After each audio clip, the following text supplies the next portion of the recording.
Hi, I'm Dr. Danielle Curitore. I'm a local pediatrician and a member of the American Academy of Pediatrics Orange County chapter. It is my pleasure to present a book today as part of the Reach Out and Read program and their Read Aloud initiative. Today I'm going to be sharing one of my favorite books, Madeline. The reason I love this book is it's about a very strong little girl, and if you pay attention, there's a doctor in the story. So let's read aloud together. Madeline by Ludwig Bebelmans.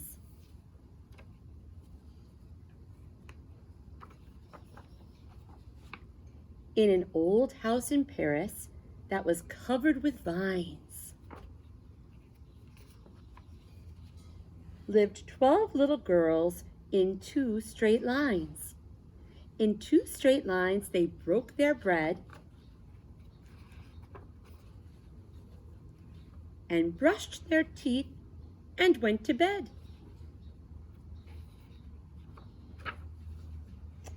They smiled at the good and frowned at the bad,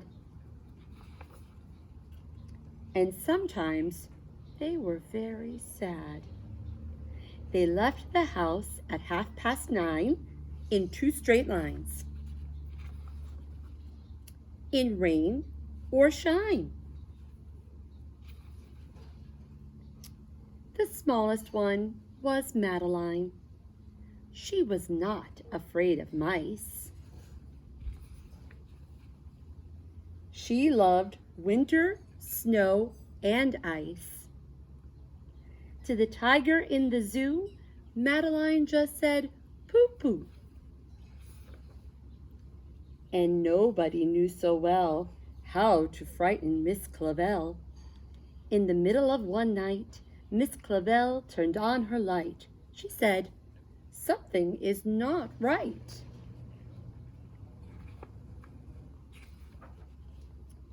Little Madeline sat in bed, cried and cried. Her eyes were red. And soon after, Dr. Cohen came. He rushed out to the phone, and he dialed Danton 10-6. "Nurse," he said, "it's an appendix." Everybody had to cry.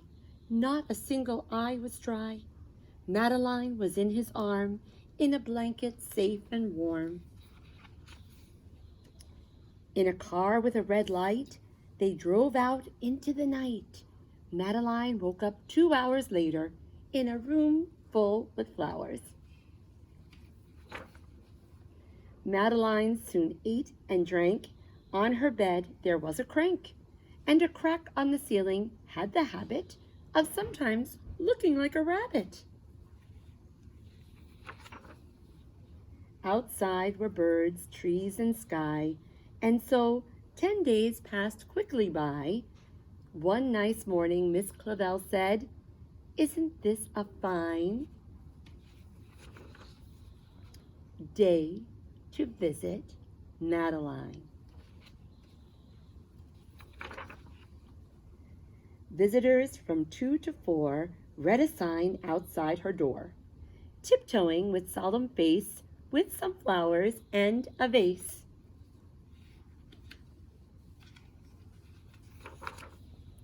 In they walked, and then they said, "Ah," when they saw their toys and candy and the dollhouse from Papa. But the biggest surprise by far, on her stomach was a scar. "Goodbye," they said.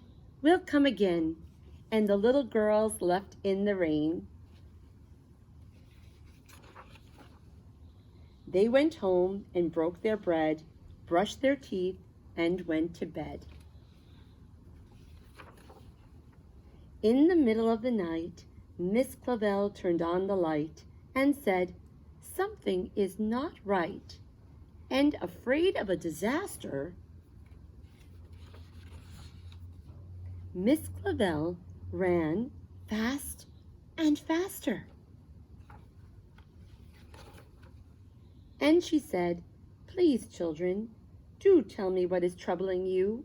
And all the little girls cried, "Boo-hoo, we want to have our appendix out too." "Good night, little girls.